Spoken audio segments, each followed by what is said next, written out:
नालसातर्फे आपण या ठिकाणी कार्यक्रम आयोजित केलेला आहे। त्या प्रित्यर्थ आपण या ठिकाणी जे मान्यवर आहेत ते आपल्याला मार्गदर्शन करतील। तत्पूर्वी आलेल्या सर्व मान्यवरांचं या ठिकाणी स्वागत करतो। सर्वप्रथम या ठिकाणी पुणे जिल्हा न्यायाधीश सहन्यायाधीश माननीय कचरे साहेब यांचं मी सासोड न्यायालयाचे मुख्य न्यायाधीश माननीय बिलाल साहेब, सासोड बारचे अध्यक्ष माननीय बारंबे साहेब, तत्पूर्वी DJ1 जिल्हा न्यायाधीश माननीय वाघमारे साहेब यांचं मी अध्यक्षांना विनंती करतो त्यांनी सर्वप्रथम या ठिकाणी स्वागत करायचे।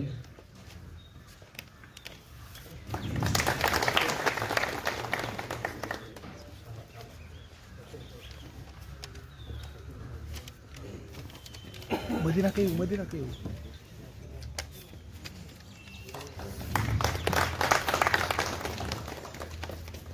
यानंतर पुणे जिल्हा न्यायाधीश माननीय कचरे साहेब या ठिकाणी उपस्थित आहे। सासोड बार असोसिएशनच्या वतीनं मी सासोड बारचे अध्यक्ष माननीय अविनाश बारंबे यांना विनंती करतो त्यांनी कचरे साहेबांचं या ठिकाणी स्वागत करायचंय।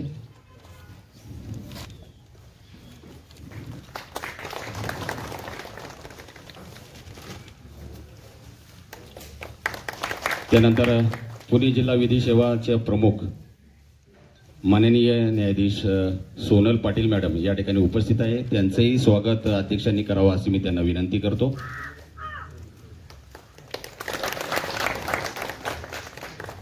तसंच व्यासपीठावरील सासोड न्यायालयाचे मुख्य न्यायाधीश माननीय बिलाल साहेब, सहन्यायाधीश बरड साहेब, त्याचप्रमाणे सहन्यायाधीश माननीय देशमुख मॅडम या ठिकाणी उपस्थित आहे। आपण स्थानापन्न व्हायचे। या कार्यक्रमाच्या प्रित्यर्थ या ठिकाणी बरेचसे उपविभागीय अधिकारी यांच्या कार्यालयातील मान्यवर सर्व ऑफिसर या ठिकाणी आहेत। तसेच आपले पुरंदर तालुक्याचे तहसीलदार माननीय विक्रम राजपूत साहेब या ठिकाणी उपस्थित आहेत। BDO या ठिकाणी उपस्थित आहेत। त्याचप्रमाणे Sasod police station, Jejuri police station यांचे मान्यवर या ठिकाणी उपस्थित आहेत। त्याचप्रमाणे तालुका निरीक्षक भूमी अभिलेख माननीय गौड मॅडम या ठिकाणी उपस्थित आहेत। त्याचप्रमाणे सर्व शासकीय अधिकारी या ठिकाणी उपस्थित आहेत। त्याचप्रमाणे सासवड नगरपालिकेचे ऑफिसर्स, जेजुरी नगरपालिकेचे ऑफिसर्स, आमचे सर्व पत्रकार बंधू आणि भगिनी, त्याचप्रमाणे वेगवेगळ्या खात्यातील शासकीय अधिकारी, त्यांचे कर्मचारी या ठिकाणी उपस्थित आहेत। आणि सर्वात महत्त्वाचं म्हणजे दौंड बारचे अध्यक्ष माननीय ॲडव्होकेट प्रशांतजी गिरमकर, त्याचप्रमाणे भोर बारचे अध्यक्ष ॲडव्होकेट पांगारे, त्याचप्रमाणे इंदापूर बारचे अध्यक्ष, बारामती बारचे अध्यक्ष, वेगवेगळ्या बार असोसिएशनचे पुणे जिल्ह्यातल्या या ठिकाणी सर्व अध्यक्ष आणि त्यांची कार्यकारिणी या ठिकाणी उपस्थित आहे। मी सर्वप्रथम आलेल्या सर्व पाहुणे मंडळींचं या ठिकाणी स्वागत करतो। आणि मी या ठिकाणी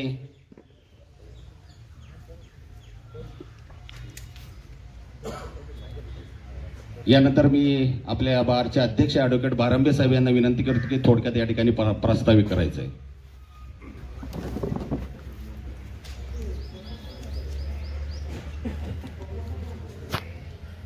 जमलेल्या सगळ्या उपस्थितांचं स्वागत।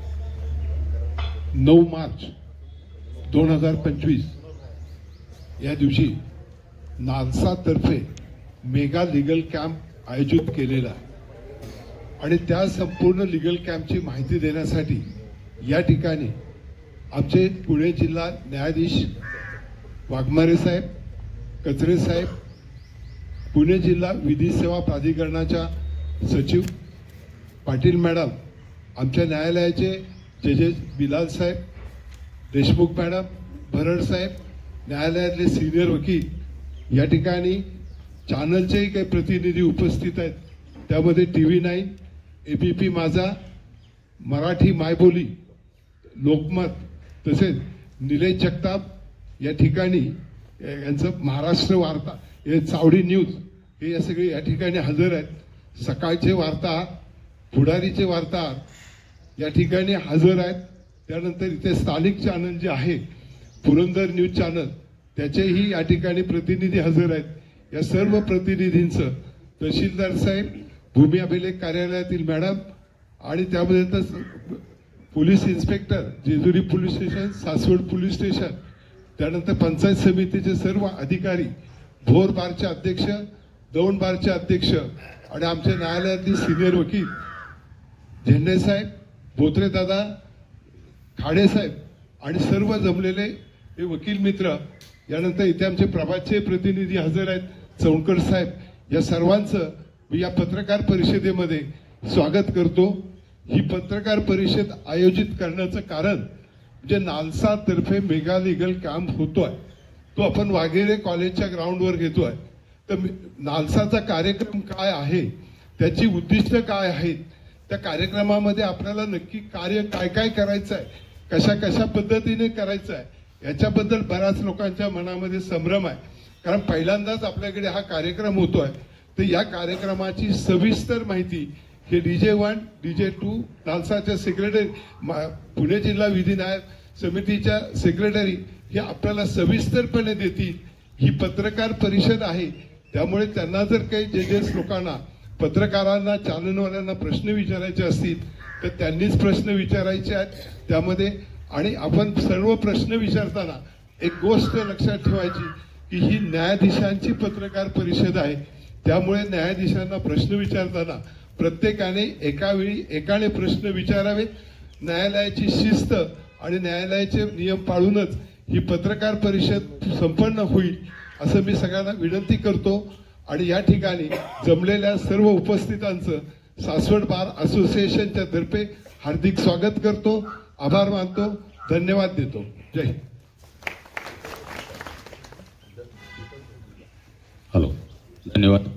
यानंतर या कार्यक्रमाचा जो उद्देश आहे याच्याबद्दल माहिती सांगतायत पुणे जिल्हा विधी सेवेच्या प्रमुख न्यायाधीश माननीय सोनल पाटील मॅडम यांनी या ठिकाणी आपलं माईक द्या तिथं.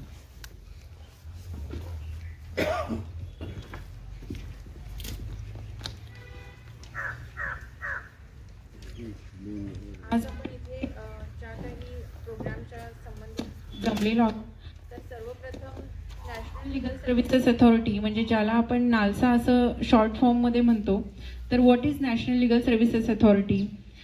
तर जे काही असे रंजले गांजलेले असतात किंवा ज्यांच्याकडे अपुरं इन्कम आहे किंवा असे जे लोक असतात गरीब किंवा ज्यांच्याकडे कोणीच नाही की त्यांचा सांभाळ करू शकतं किंवा त्यांना कुठल्याही प्रकारच्या सेवा सुविधा पुरवू शकतं, तर अशा सर्व लोकांना मदतीचा हात देण्यासाठी म्हणून आपल्याकडे ज्या काही गव्हर्नमेंट स्कीम्स असतात, त्याच्यानंतर नालसाने काही स्कीम्स केलेल्या आहेत आणि अशा सर्व स्कीम्सचा लाभ लीगल एडद्वारे लोकांपर्यंत पोहोचवणं हेच उद्दिष्ट नॅशनल लिगल सर्व्हिसेस अथॉरिटीचं असतं. तर नॅशनल लिगल सर्व्हिसेस अथॉरिटी ही जी राष्ट्रीय प्राधिकरण आहे याचं हे फॉर्म केलेलं आहे, हे पेरेंट बॉडी आहे आणि गव्हर्नमेंटनी फॉर्म केलेलं आहे.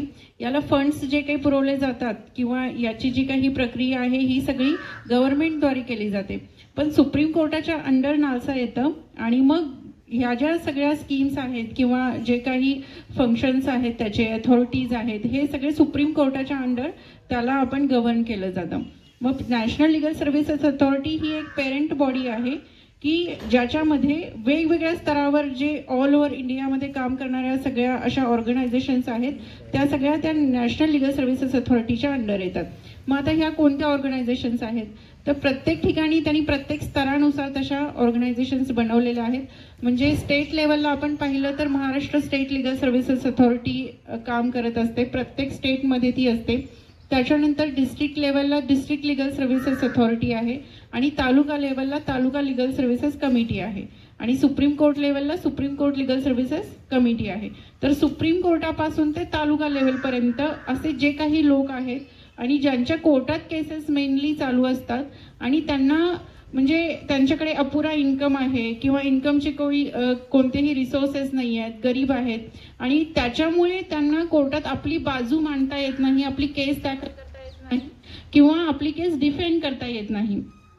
जसे अॅक्यूज आहेत, एखादा अॅक्यूज जर जेलमध्ये असेल आणि त्याच्याकडे फॅमिलीमध्ये कोणीच नसेल त्याचा सांभाळ करणारा आणि पैसे नसतील त्याच्याकडे आणि त्याची केस जर चालली आणि त्याला जर कुठल्या लॉयरनी रिप्रेझेंट केलं नाही तर मग त्या केसचा निकाल त्याच्या विरोधात जाऊ शकतो आणि त्याची शाश्वती जास्त असू शकते. आणि आपलं नॅचरल जस्टिसचं प्रिन्सिपल आहे, कॉन्स्टिट्यूशनने जे घालून दिलेलं आहे, नॅचरल लॉ आणि नॅचरल जस्टिस, याच्यामध्ये हे काय सांगतं तर प्रत्येकाला इक्वल ऑपॉर्च्युनिटी मिळाली पाहिजे आणि प्रत्येकाला आपला अधिकार, आपली बाजू मांडण्याचा अधिकार मिळाला पाहिजे. आणि जर त्याला तो अधिकार दिला गेला, त्याची बाजू रीतसरपणे कोर्टात मांडली गेली, तर मग तो जो डिसिजन होईल, कोर्ट जो काही डिसिजन देईल, तर तो न्याय झाला असं आपल्याला मानता येऊ शकतं. आणि असा हा न्याय वंचित घटकांपर्यंत पोहोचवण्यासाठी म्हणून नॅशनल लिगल सर्व्हिसेस अथॉरिटीची संकल्पना आहे आणि त्याच्यातूनच नॅशनल लिगल सर्व्हिसेस अथॉरिटी निर्माण झाली. आणि मग फक्त नॅशनल लेवलची असून संस्था ती नेशन वाईड जर पसरली नाही आणि त्याचं काम जर खालच्या लेवलपर्यंत झालं नाही तर त्याचा काहीच उपयोग नव्हता. त्याच्यामुळे तालुका लिगल सर्व्हिसेस कमिटीपर्यंत, म्हणजे प्रत्येक गावागावापर्यंत वंचित घटकापर्यंत आपल्याला पोहोचता यावं आणि त्यांना ह्या सगळ्या गोष्टींचा लाभ खऱ्या अर्थाने देता यावा. आणि म्हणून ह्या सगळ्या ऑर्गनायझेशन्स ह्या काम करत असतात वेगवेगळ्या स्तरावरती. आता लिगल एड प्रोव्हाइड करणं हे बेसिक काम आपलं आहे. आपण म्हणाल की कलेक्टर आहेत, इतर शासकीय यंत्रणा आहेत, त्या सुद्धा गव्हर्नमेंट स्कीम्स राबवण्याचं काम करत असतात. मग डिस्ट्रिक्ट लिगल सर्व्हिसेस अथॉरिटी किंवा ह्या ज्या ऑर्गनायझेशन्स आहेत यांनी त्याच्यामध्ये इंटरफिअर करण्याची का गरज आहे किंवा त्यांचं काय काम असू शकतं. आणि मी ॲज अ जज माझं काम जे काही आहे ते न्याय देण्याचं असताना सुद्धा इथे सेक्रेटरी म्हणून जेव्हा स्तरावरती इथे ज्युडिशियल ऑफिसर्स काम करत असतात तर त्यांची गरज का भासू शकते. तर जेव्हा आपण पाहतो की बऱ्याच वेळेला असे जे वंचित घटक असतात, गरीब लोक असतात, हे कुठल्याही पब्लिक ऑफिसमध्ये जातात तेव्हा आपण पाहतो की त्यांना वेगवेगळ्या अडचणी येतात आणि त्यांची कामं जितक्या फास्ट एखादा इकॉनॉमिकली साऊंड व्यक्तीचं काम होतं तेवढ्या फास्ट त्या व्यक्तीचं काम होत नाही आणि त्याला वेगवेगळ्या गोष्टींना फेस करावं लागतं, वेगवेगळ्या घटकांना फेस करावं लागतं. आणि मग त्याच्याकडे केवळ पैसे नाही आहेत म्हणून तो कुठल्याही अशा स्कीमचा किंवा कुठल्या गोष्टीचा लाभ घेऊ शकत नाही. आणि म्हणून मग जर अशा कुठल्या गोष्टींमध्ये जे काही काम जे व्हायला पाहिजे गव्हर्नमेंटकडून किंवा ज्या पद्धतीने ते व्हायला पाहिजे ते जर होत नसेल तर मग ते काम त्यांना करून देण्यासाठी म्हणून आपण या सगळ्या अथॉरिटीजची मदत आपल्याला भासत असते. मग जेव्हा कोर्टाचा इंटरफिअरन्स येतो कुठल्याही गोष्टीमध्ये, आपल्या सर्वांना आणि सर्वसामान्यांनाही हे माहिती आहे की कोर्ट जेव्हा एखादी नोटीस एखाद्या गव्हर्नमेंट ऑफिसला किंवा कोणत्याही ऑफिसर्सना पाठवत असते, त्याची व्हॅलिडिटी बघून, लिगॅलिटी बघून ती नोटीस पाठवलेली असते, तेव्हा ते काम जास्त चांगल्या पद्धतीने आणि जास्त लवकर तात्काळ पद्धतीने होत असतं. मग अशा पद्धतीने डिस्ट्रिक्ट लिगल सर्व्हिसेस अथॉरिटी असेल किंवा तालुका लिगल सर्व्हिसेस अथॉरिटी आहे तर यांच्यावर काय रिस्पॉन्सिबिलिटी आलेली आहे नॅशनल लिगल सर्व्हिसेस अथॉरिटीद्वारे देण्यात आलेली आहे की ह्या ज्या काही स्कीम्स आहेत, मग नालसाने पण काही स्कीम्स आपल्या स्वतंत्र निर्माण केलेल्या आहेत आणि गव्हर्नमेंटच्या ऑलरेडी बऱ्याच घटकांवरती काम करणाऱ्या स्कीम्स आहेत. तर ह्या सगळ्या स्कीम्स वंचित घटकांपर्यंत पोहोचवायच्या आहेत, त्यांच्याकडून ते फॉर्म फिलअप करून घ्यायचे आहेत, त्यांना त्याच्यामध्ये काही अडचणी येत असतील तर त्याला सुद्धा मदत करायची आहे. आणि मग हे सगळं करून गव्हर्नमेंट अथॉरिटीज पर्यंत ते पोहोचवायचं आहे जेणेकरून की त्या जे वंचित घटक आहेत त्यांना आपल्याला लाभ जास्तीत जास्त चांगल्या पद्धतीने आणि तातडीने वेळेवर त्यांच्यापर्यंत तो लाभ आपल्याला पोहोचवावा लागेल किंवा पोहोचवता येईल. तर ही सगळी मशिनरी अशा पद्धतीने काम करत असते. याच्यामध्ये काही जे घटक आहेत जसं की section 12 of the legal services authorities act, म्हणजे पूर्ण ह्याचं जे कामकाज चालणार आहे त्याच्यासाठी वेगळा लॉ आहे, लिगल सर्व्हिसेस अथॉरिटीज ऍक्ट आहेत, रूल्स काही निर्माण केले गेलेले आहेत. त्याच्यातला बेसिक एक रूल आपल्या सगळ्यांना माहिती असणं गरजेचं आहे, तो मी सांगते. सेक्शन 12 सांगतो की कोणत्या घटकांना आपण फ्री सर्व्हिसेस अवेलेबल करून देऊ शकतो. आता आपण ह्या ज्या काही सिस्टम नालसाद्वारे निर्माण केल्या गेलेल्या आहेत त्याच्यामध्ये सर्व्हिसेस देत असताना त्या फ्री ऑफ कॉस्ट आहेत. आपल्याला बऱ्याचदा माहिती असतं की कुठल्याही सरकारी ऑफिसमध्ये आपण गेलो किंवा कुठेही गेलो तर तिथं रीतसर त्यांच्या ज्या काही फीज असतात किंवा ज्या गोष्टी असतात त्या पे केल्याशिवाय आपल्याला कोणतीही सुविधा मिळत नाही. पण ह्या ज्या काही ऑर्गनायझेशन नालसाद्वारे करण्यात आलेल्या आहेत तर या सगळ्या सरकारी ज्या यंत्रणा आहेत यांच्याकडून तुम्हाला फ्री ऑफ कॉस्ट सर्व्हिसेस मिळणार आहेत. मग फ्री ऑफ कॉस्ट सर्व्हिसेस कोणाला मिळणार आहेत तर एक जर असेल ट्रान्सजेंडर्स असतील, त्याच्यानंतर वुमेन्स आहेत, वुमेनना तालुका कोर्टापासून ते सुप्रीम कोर्टापर्यंत, मग ती स्वतः न्यायाधीश म्हणजे सुप्रीम कोर्टाची जज असेल किंवा ऑफिसर असेल किंवा कुठलाही तिचा इन्कम सोर्स कितीही जास्त असला तरी सुद्धा तिला फ्री ऑफ कॉस्ट सर्व्हिसेस मिळू शकतात. ट्रान्सजेंडर्सना मिळतात, त्याचबरोबर SC कॅटेगरीमधले जे लोक आहेत त्यांना सुद्धा फ्री सर्व्हिसेस मिळतात. त्याच्यानंतर वुमेन्स आहेत यांना फ्री सर्व्हिसेस मिळतात, फिजिकल डिसेबल लोकांना मिळतात. तर अशा प्रकारे ही कॅटेगरी सेक्शन 12 मध्ये दिलेली आहे. आणि यातले ज्या कॅटेगरीमधले लोक आहेत त्यांना फ्री सर्व्हिसेसमध्ये तर काय मिळेल तुम्हाला फ्रीमध्ये, तर एक तर आपण बघतो की एखाद्या लॉयरकडे आपण जस्ट एक ॲडव्हाइस विचारण्यासाठी गेलो तर आपल्याला 50-60 हजार रुपये फी आकारण्यात येते. पण ॲडव्हाइस आपल्याला फ्रीमध्ये दिला जातो DLSA कडून किंवा या तत्सम ऑर्गनायझेशन्सकडून. आणि त्याचबरोबर तुम्हाला पूर्णपणे तुमचा कोर्टातला ड्राफ्टिंगचा जो काही खर्च आहे आणि इतर खर्च आहे तो सुद्धा सगळा फ्रीमध्ये दिला जातो. तर अशा पद्धतीने ज्या काही सेक्शन 12च्या कॅटेगरीमध्ये लोक येतात त्यांना फ्री ऑफ कॉस्ट सगळ्या सर्व्हिसेस, त्याच्यामध्ये प्रिझनर पण येतात, त्यांना आपण देत असतो. तर हा सगळा लीगल एड आणि नॅशनल लीगल सर्व्हिसेस अथॉरिटी आणि त्याच्या अनुषंगाने येणाऱ्या सगळ्या लीगल अथॉरिटीज अशा पद्धतीचं हे काम करत असतात. आणि समाजातल्या सर्व घटकांना एकत्र घेऊन त्यांच्यासाठी अवेअरनेस प्रोग्राम्स घेणं, त्या लोकांपर्यंत पोहोचणं आणि त्यांना कशा पद्धतीने लाभ चांगल्या पद्धतीने आपल्याला त्यांच्यापर्यंत पोहोचवता येईल, तर हाच एक उद्देश असतो DLSAचा काम करण्यापाठीमागचा. मग ते कोर्टातलं लिटिगेशन असेल, मग त्याच्यामध्ये प्री लिटिगेशन म्हणजे केस दाखल करण्यापूर्वी समुपदेशनच्या काउन्सिलिंगच्या फॅसिलिटीज पण आपल्यामार्फत दिल्या जातात. एखादा वाद निर्माण झाला तर मीडिएशनच्या फॅसिलिटीज सुद्धा आपल्याला दिल्या जातात. तर अशा पद्धतीने अनुषंगिक सगळ्याच ज्या काही फॅसिलिटीज आहेत त्या कोर्टामार्फत दिल्या जातात, म्हणजे डिस्ट्रिक्ट लीगल कोर्टाच्या DLSA मार्फत दिल्या जातात. तर आपण हा जो कॅम्प घेणार आहोत आता, हा मेगा लीगल एड कॅम्प आहे. हा नॅशनल लीगल सर्व्हिसेस अथॉरिटीने त्यांच्या तत्वामध्ये घालून दिलेला आहे की प्रत्येक डिस्ट्रिक्टने हा कॅम्प घ्यायचा आहे. तर ह्या कॅम्पमध्ये काय काय असेल आणि आपल्याला काय करावं लागणार आहे, तर ज्या काही गव्हर्नमेंटच्या स्कीम्स आहेत तसेच नालशाच्या ज्या स्कीम्स आहेत, तर ह्या स्कीम्स ज्या ज्या वंचित घटकांना लागू आहेत त्यांच्यापर्यंत आपल्याला पोहोचवायच्या आहेत त्या स्कीम्स. त्याच्यासाठी आपल्याला वेगवेगळ्या स्तरावर जाऊन वेगवेगळे अवेअरनेस कॅम्प्स घ्यावे लागतील. जिथं ते वंचित घटक आपल्याला लाभू शकतील तिथे जाऊन ते कॅम्प्स घेऊन त्यांना अवेअर करावं लागेल. त्याच्यानंतर त्या स्कीमचा लाभ घेण्यासाठी काय अनुषंगिक डॉक्युमेंट्स त्यांना लागणार आहेत त्याची माहिती द्यावी लागेल. त्याच्यानंतर त्यांच्याकडून तो फॉलोअप घेऊन ते सगळे डॉक्युमेंट्स कंप्लीट करून घ्यावे लागतील. आणि मग हे सगळे डॉक्युमेंट्स आणि हे सगळे त्यांचे जे अर्ज आहेत ते आपण गव्हर्नमेंट अथॉरिटीजना प्रोव्हाइड करणार आणि मग गव्हर्नमेंट अथॉरिटी ते सँक्शन करणार लीगली व्हॅलिडली त्यांचा अर्ज जर बसत असेल तर, आणि मग त्याचा लाभ आपण त्यांना मिळवून देणार. तर असे अवेअरनेस कॅम्प्स आम्ही वेगवेगळ्या पद्धतीने घेत असतो. पण आपण 9 मार्चला जो हा काही कॅम्प मेगा कॅम्प ऑर्गनाईज केलेला आहे हा सासवडमध्ये होणार आहे. आणि त्याच्यामध्ये 5 तालुक्यातले जे काही असे लाभार्थी असणार आहेत अशा सगळ्या लाभार्थ्यांना जास्तीत जास्त ज्या काही गव्हर्नमेंटच्या स्कीम्स आहेत त्याचा लाभ आपल्याला देण्यात येणार आहे. आणि याच्याबद्दलच त्यांना अवेअर करणं, त्यांच्यापर्यंत पोहोचवणं हे सगळं आपल्याला करायचं आहे. तर याच्यामध्ये कुठले घटक असू शकतात, तर लेबर जे असतात, लेबर्ससाठीच्या वेगवेगळ्या स्कीम्स आहेत, डिसेबल पर्सन्ससाठीच्या वेगवेगळ्या स्कीम्स आहेत, चिल्ड्रन रिलेटेड इश्यूज जे असतात, चिल्ड्रन्ससाठी आपल्याकडे निवास योजना असतात आणि वेगवेगळ्या त्यांच्या free of cost facilities provide केल्या जातात तर त्यांच्यासाठीचे असतात. त्याच्यानंतर ट्रान्सजेंडर्स आहेत, प्रिझनर्स आहेत, SC/STचे लोक आहेत, सिनियर सिटीजन्स आहेत, बेगर्स किंवा होमलेस आपल्याला बऱ्याचदा रस्त्यावरून जाताना बरेच असे फिरताना दिसत असतात. रोड सेफ्टी आणि ऍक्सिडेंटच्या रूल्सनुसार जे काही आपण मदत प्रोव्हाइड करू शकतो तर त्याच्या संबंधित असू शकतात. विक्टिम्स ऑफ डिझास्टर्स आपण बघतो की जेव्हा जेव्हा पूर येतो तेव्हा वेगवेगळे घरं अशी वाहून गेलेली असतात, तर अशा लोकांसाठी वेगवेगळ्या स्कीम्स असतात. तर अशा सगळ्या लोकांना आपल्याला वेगवेगळ्या पद्धतीने मदत करायची आहे. विक्टिम्स ऑफ ट्रॅफिकिंग असतील त्यांना सुद्धा आपल्याला मदत करायची आहे. तर असे सगळे जे घटक आहेत की ज्यांना कुठेतरी मदतीच्या हाताची आवश्यकता असते तर अशा सगळ्या लोकांना आपल्याला या मेगा लीगल एड कॅम्पनुसार मदत करायची आहे. तर त्या लोकांपर्यंत पोहोचणं, त्यांना सगळा लाभ त्यांचा समजून देणं, अवेअर करणं आणि त्याच्यानंतर त्या दिवशी त्यांना ऍक्च्युअलमध्ये तो लाभ त्यांना मिळवून देणं. तर हे सगळं आपल्याला मेगा लीगल एड कॅम्पमध्ये करायचं आहे.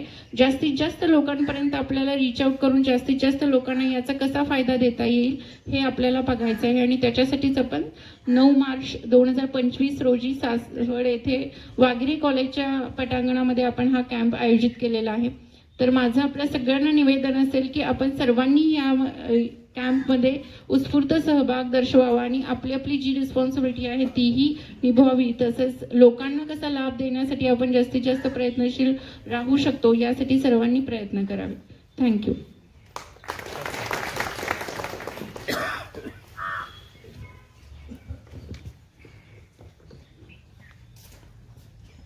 नमस्कार.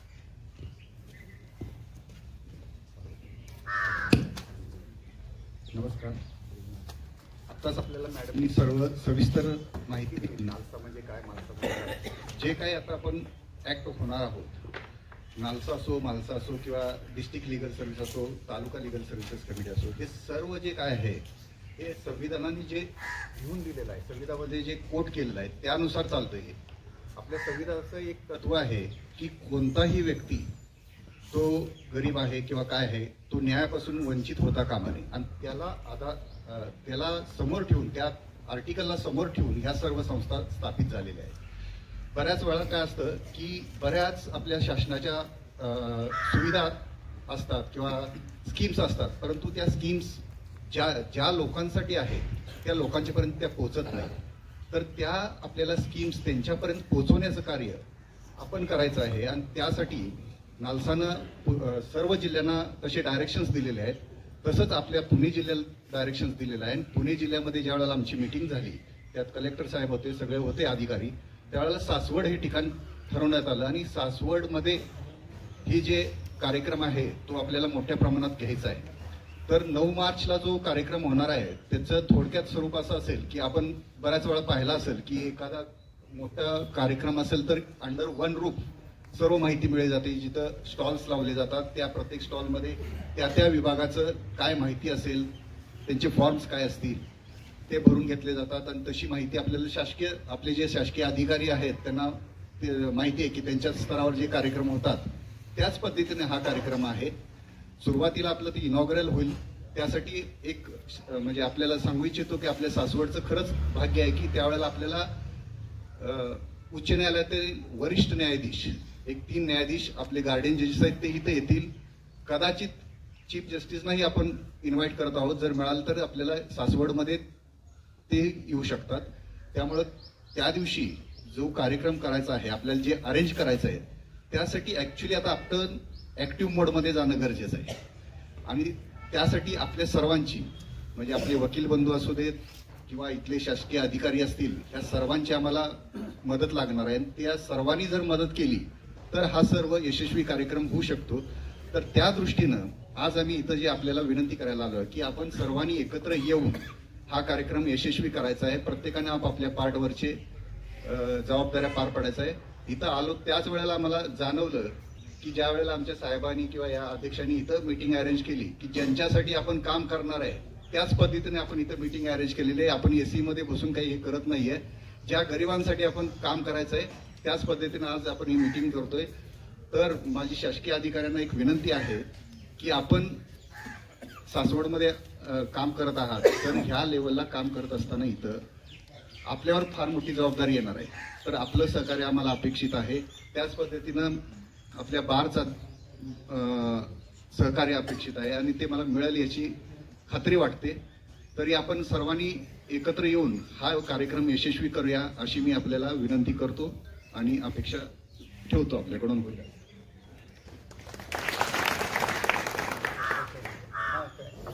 म्हणजे आपल्या शंका असतील या कार्यक्रमाविषयी तर आपण काही विचारू शकतो.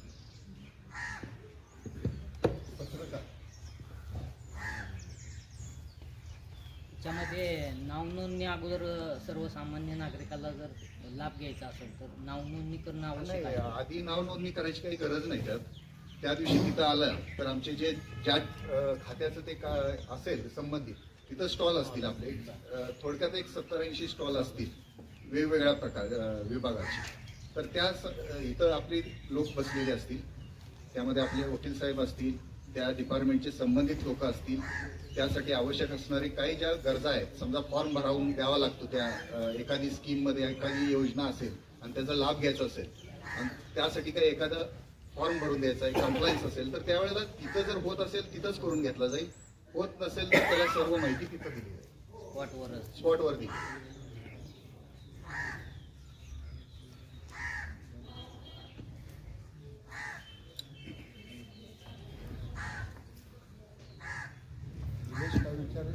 आपण जेव्हा अवेअरनेस कॅम्प घेणार आहे तेव्हा जरी त्यांच्याकडून नावं घेतली आणि त्यांना डॉक्युमेंट्स सांगितले आणि तोपर्यंत जर त्यांची प्रोसेस कंप्लीट झाली तर मेगा लिगल एड कॅम्प दिवशी त्यांना लाभ ऍक्च्युअल मध्ये देऊया.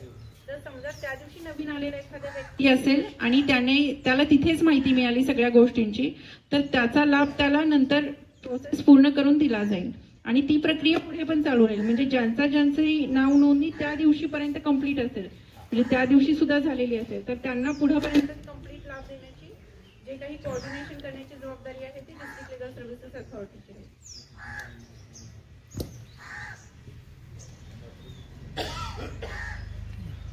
त्याची निवड कशी करण्यात येणार आहे, म्हणजे आणि किती लिमिटेशन असणार आहे तालुक्यामध्ये?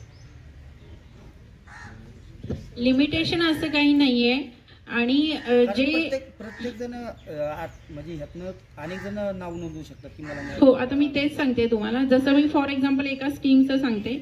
मनोधैर्य स्कीम आहे आपल्याकडे. मनोधैर्य स्कीम मध्ये काय केलं जातं, तर हॅरेसमेंट मधल्या ज्या काही लेडीज असतात किंवा ऍसिड अटॅक मधल्या ज्या लेडीज आहेत, तर अशा व्यक्तींना 10 लाखापर्यंतची हेल्प प्रोव्हाइड केली जाते. ठीक आहे, 2 लाखापासून ते 10 लाखापर्यंतची हेल्प दिली जाते. तर या कॅटेगरीमध्ये आता कोण येणार आहे, ज्यांच्या विरुद्ध अशा प्रकारच्या केसेस झालेल्या आहेत त्याच विक्टीम म्हणून येऊ शकतील आणि त्याच फक्त त्याच्यामध्ये एलिजिबल आहेत आणि ते अप्लाय करू शकतात. आणि त्यांनी अप्लाय केला आणि जे काही करस्पॉन्डन्स आहे तो केला की त्याच्यानंतर त्यांना स्कीमनुसार 10 लाख किंवा जे काही हे असेल तशी रक्कम त्यांना मिळू शकेल. असं प्रत्येक जी काही गव्हर्नमेंटची स्कीम आहे किंवा ज्या काही नासाच्या स्कीम्स आहेत त्याच्यामध्ये इलिजिबिलिटी क्रायटेरिया दिलेला आहे. तर त्या क्रायटेरियामध्ये जर तो व्यक्ती येत असेल आणि त्याने जर डॉक्युमेंटचा कंप्लाय केला असेल तर त्यालाच लाभ देता येईल. त्याच्यामध्ये तो जर बसत नसेल आणि तरीही त्याने फॉर्म भरला तर तो रिजेक्टच होईल. आत्ता तुम्ही जी स्कीम सांगितली अशा किती योजना आहेत आणि त्यांची नावं माहिती व्हायला हवीत, की आता जसं मनोधैर्य आहे असं एक एक्झाम्पल आहे, तर अशा ह्या योजनांचे प्रकार कसे आहेत हे कसं माहिती होईल, की जसं आत्ता तुम्ही सांगितलं मग त्याचा लाभ घेण्यासाठीचे ज्यांना गरज आहे त्या गरजवंतांपर्यंत ती योजना आणि त्या योजनेची माहिती, त्याचे काय निकष आहेत हे माहिती होण्यासाठी अगोदर काय केलं जाणार आहे, म्हणजे 9 तारखेच्या अगोदर? आपण त्याचं एक पॅम्पलेट तयार केलेलं आहे. त्याचं लॉन्चिंग आपण 9 तारखेला जे काही डिग्नेटरीज असतील त्यांच्या हस्ते करूयात. पण त्याच्यासाठीचे जे डिटेल्स इन्फॉर्मेशन आहेत त्या आपण सगळ्या रेडी केलेल्या आहेत आणि त्या गव्हर्नमेंट ऑफिसर्स मार्फत किंवा आपले जे अवेअरनेस कॅम्प्स होणार आहेत, जे कॉलेजचे स्टुडंट्स असतील किंवा ॲडव्होकेट्स असतील तर त्यांना आपण ती पुरवत आहोत. जसे आपले गव्हर्नमेंटचे डिपार्टमेंट बघितलं तर न्याय विभाग आहे, सोशल जस्टिस डिपार्टमेंट असतं किंवा आरोग्य विभाग आहे. तर अशा वेगवेगळ्या खात्याच्या जर तुम्ही बघायला गेला स्कीम्स तर एका खात्यामध्ये 100च्या वर स्कीम्स आहेत. तर प्रत्येकाचं आता इथे नाव नमूद करणं पॉसिबल नाहीये, पण जसा समोरचा व्यक्ती आहे त्याची जी अडचण आहे तर त्याला कुठली स्कीम ऍप्लिकेबल होऊ शकते हे आपण आयडेंटिफाय करू शकतो. त्याच्यासाठी आपण कॉलेजचे स्टुडंट्स गॅदर केलेले आहेत आणि आपल्या ॲडव्होकेट्सना पण आपण तसा एक ट्रेनिंग प्रोग्राम घेऊन त्यांना आपण त्या सगळ्या स्कीम्स बाबत ट्रेन करणार आहोत की जेणेकरून ते लोकांपर्यंत आउटरीच प्रोग्राम्स घेऊन त्यांना सगळं हे समजावून सांगतील.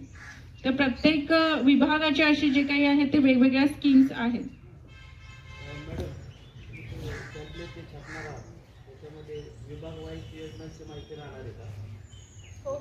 प्रत्येक येस 10 ते 15 विभाग आहेत, त्याच्यामध्ये असे विभाग केलेले आहेत आणि त्याच्यामध्ये प्रत्येक डिपार्टमेंटच्या इन्क्लुडिंग 100 स्कीम्स आहेत. तर आपण काय केलेलं आहे, QR कोड जनरेट केलेला आहे. त्या QR कोडला कोणीही जर मोबाईलवरून स्कॅन केलं तर त्याला पूर्णपणे 100 स्कीम्स त्याला दिसतील. त्याच्यामध्ये त्याला आता समजा संजय गांधी निवास योजना आहे आणि तो कोणाला जर एखाद्या व्यक्तीला निवासाचा प्रॉब्लेम आहे तर तो त्या स्कीमवरती क्लिक करेल, त्याच्यानंतर ती पूर्ण स्कीम दिसेल. पात्रतेचे निकष काय आहेत, काय स्कीमद्वारे त्याला कुठं घर मिळू शकतं, किती रुपयांपर्यंत मिळू शकतं, त्याच्यासाठी त्याला कुठल्या डिपार्टमेंटमध्ये अर्ज करायचे, हे सगळं त्याच्यामध्ये तुम्हाला दिसणार आहे. ते छोटंसं पॅम्पलेट आपण त्या दिवशी लॉन्च करणार आहे. पण ह्या सगळ्या स्कीम्स आपण सगळ्या एकत्र केलेल्या आहेत, त्या आम्ही इन ॲडव्हान्स आपल्या सगळ्यांना प्रोव्हाइड करणार आहोत. 9 तारखेला आपण करणार आहे, त्या दिवशी अवेअरनेस करण्यासाठी अगोदर आपण ते सगळं एकत्र केलेले आहेत त्या स्कीम्स आणि त्या आपण पोहोचवणार आहोत त्यांच्याकडे.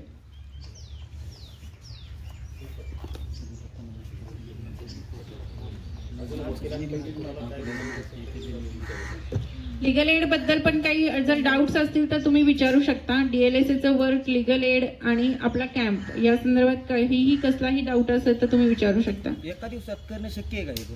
काय जो कॅम्प होणार एका दिवसात करणं शक्य आहे? त्या दिवशी पॉम्पलेट देणं नागरिकांना कसं करणार? काय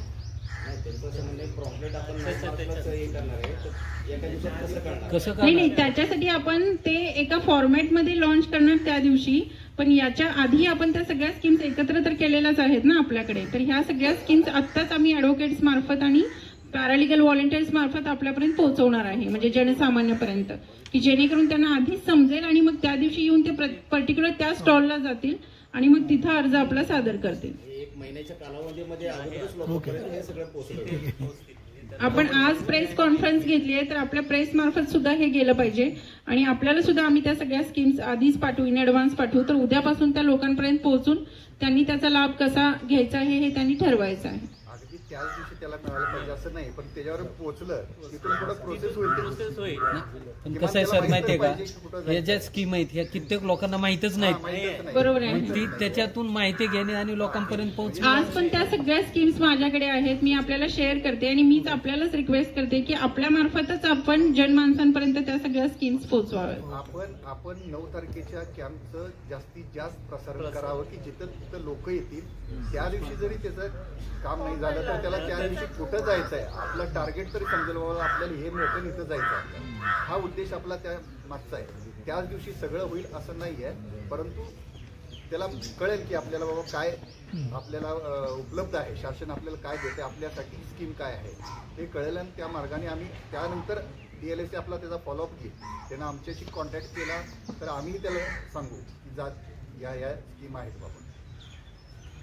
त्या दिवशी जितक्या त्याच्या अगोदर जितके अप्रोच होतील त्यांना आपण द्यायचा लाभ द्यायचा प्रयत्न करू, पण ज्यांना मिळणार नाही त्यांना माहिती त्या दिवशी पूर्ण दिली, कारण त्या त्या डिपार्टमेंटचे संबंधित अधिकारी त्या स्टॉलमध्ये हजर आहेत.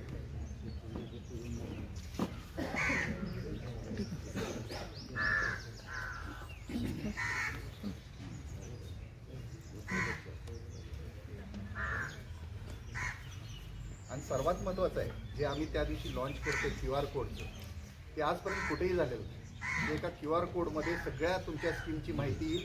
संबंधित स्कीमला क्लिक केलं तर त्या स्कीमची पूर्ण माहिती त्याखाली. तर आता तुमच्याकडे एखादं पॉम्पलेट असेल तर दिलं तर बरं होईल सर, तो आपण म्हणजे माहिती आम्हाला ते छापता येईल. ते जे लॉन्चिंग आहे ते त्या दिवशी होते. आता माझ्याकडे सगळ्या स्कीम्स अवेलेबल आहेत मोबाईलवरती, मी आपल्याला शेअर करून देते. ठीक आहे, म्हणजे आम्हाला प्रिंट करायला किंवा येस लगेच प्रिंट आउट काढून तुम्ही त्या सगळ्या लोकांपर्यंत पोहोचवू शकता. घ्या आभार.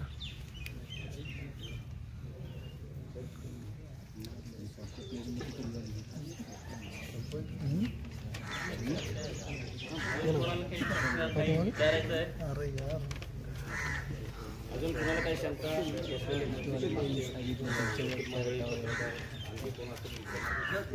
कृषी विभागामध्ये साहेब शेतकऱ्यांसाठी काही योजना असतील किंवा की शेतकऱ्यांना त्या PM किसान असेल किंवा मग शेतकऱ्यांना सन्मान निधी जो मिळतो किंवा ते सोसायटीचे कर्ज समजा त्याने भरलं नाही तर त्याला शासनाची काही स्कीम असेल त्या संदर्भात पण आपल्याला त्याच्यामध्ये माहिती प्रोव्हाइड आहेत. आरोग्य डिपार्टमेंटशी रिलेटेड आहेत. आता मलाही परवाच समजलं, मलाही माहित नव्हतं की प्रत्येक जे गव्हर्नमेंट म्हणजे प्रत्येक आपले जे प्रायव्हेट असो हॉस्पिटल असेल किंवा ट्रस्टची जे रजिस्टर्ड सगळे हॉस्पिटल्स आहेत तर त्याच्यामध्ये काही बेड म्हणजे 25% बेड हे अशा गरीब लोकांसाठी असतात रिझर्व्ह ठेवलेले. मग त्यांचा कुठलाही मोठ्यातला मोठा रोग असेल किंवा काही असेल तर ते फ्री ऑफ कॉस्ट त्यांना सर्व्हिसेस द्यायच्या आहेत आणि त्यांचा जो काही आजार आहे त्याचं निराकरण करून द्यायचं आहे. हे मलाही माहित नव्हतं. आता त्या स्कीममध्ये ऍड करण्यासाठी आम्ही जेव्हा त्या सगळ्या स्कीम एकत्र केल्या त्या दिवशी लक्षात आलं की अशी पण सुविधा आहे. तर प्रत्येक वेगवेगळे शेतकरी जसं तुम्ही म्हणालात त्यांच्यासाठीच्या आहेत, त्याच्यानंतर ट्रॅफिकिंग मधल्या ज्या लेडीज असतात त्यांच्यासाठी आहेत, अशा वेगवेगळ्या डिपार्टमेंटच्या वेगवेगळ्या स्कीम्स आहेत. म्हणून म्हटलं की ते इतक्या स्कीम्स झालेत, आता हजारोंच्या वरती स्कीम्स झालेत. त्याच्यामुळे ते एक स्कीम जरी मी इथं सांगत बसले तरी आपल्याला 2-3 तास पुरणार नाहीत. म्हणून ते सगळे डिटेल्स आहेत आपल्याकडे, डिपार्टमेंटनुसार आहेत. आरोग्य खातं वेगळ्या, त्याच्यानंतर ट्रस्ट रिलेटेड वेगळ्या आहेत किंवा अजून कुठल्या ज्या आहेत त्या वेगळ्या आहेत. तर ते आपण सगळं आपण पुरवूयात माहिती आपल्याला. हा प्रोग्राम आपण 5 तालुक्यांचा घेतो. आज जसं इथं झालं तसं बाकीच्या तालुक्यात आमच्याकडे जर घेता आलं, आपण जरी नाही आला तिथल्या साहेबांना सूचना दिली, प्रेस घेतली तर हे जास्त आम्ही आयडेंटिफाय 5 तालुके केलेत, कारण की इथल्या लोकल ह्याचा मॉब त्याला यायला सोयीस्कर राहील म्हणून. पण समजा या कॅम्पमध्ये तुमचा पुण्याचा एखादा रहिवासी आहे आणि तुमच्या ओळखीचा आहे, त्याला स्कीमचा लाभ घ्यायचा आहे, तर असं नाही की त्याला कुठला बॅन आहे की तू येऊ शकत नाही. He can participate. मी म्हणलं आता आमचा दौंड बार आहे, हे बोरचे, बारामती, इंदापूर, इथेही असं जर प्रेस घेतली आपण अच्छा. हा प्रेस कॉन्फरन्स आपण घ्यायला सांगू त्यांना, प्रत्येक तालुक्याला सांगू.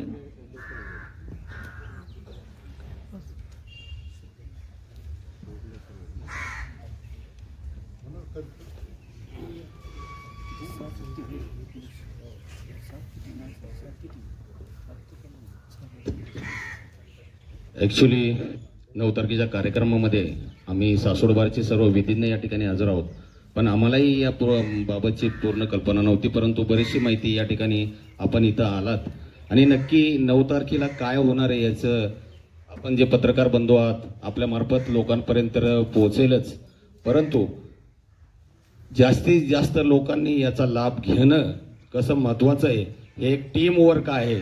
या टीम वर्कनी म्हणजे शासकीय अधिकारी असतील, वकील मंडळी असतील, न्यायाधीश मंडळी असतील, सर्व स्तरातून जास्तीत जास्त लोकांना त्याची माहिती मिळणं आणि माहिती मिळून जास्तीत जास्त लोकांना त्याचा लाभ मिळणं हे सगळ्यात योग्य होईल असं मला वाटतं. माननीय न्यायाधीश वाघमारे साहेब, माननीय न्यायाधीश कचरे साहेब, प्रमुख विधी न्यायाधीश माननीय सोनल पाटील मॅडम, सासवड न्यायालयाचे मुख्य न्यायाधीश माननीय बिलाल साहेब, बरड साहेब, त्यानंतर देशमुख मॅडम आणि सर्वात महत्त्वाचं सर्व शासकीय अधिकारी या ठिकाणी उपस्थित राहिले, सर्व पत्रकार बंधू, त्याचप्रमाणे आमच्या सासवड न्यायालयाचे सर्व विधिज्ञ, तसंच कोर्टातील स्टाफ आणि सर्व समोरील बसणारे सर्व या ठिकाणी उपस्थित राहिले. सर्वांचं मी या ठिकाणी आभार मानतो आणि शासकीय अधिकारी या ठिकाणी जे आलेले आहेत त्यांना एक विनंती आहे, या कार्यक्रमानंतर आपली सर्वांची माननीय न्यायाधीशांच्या या ठिकाणी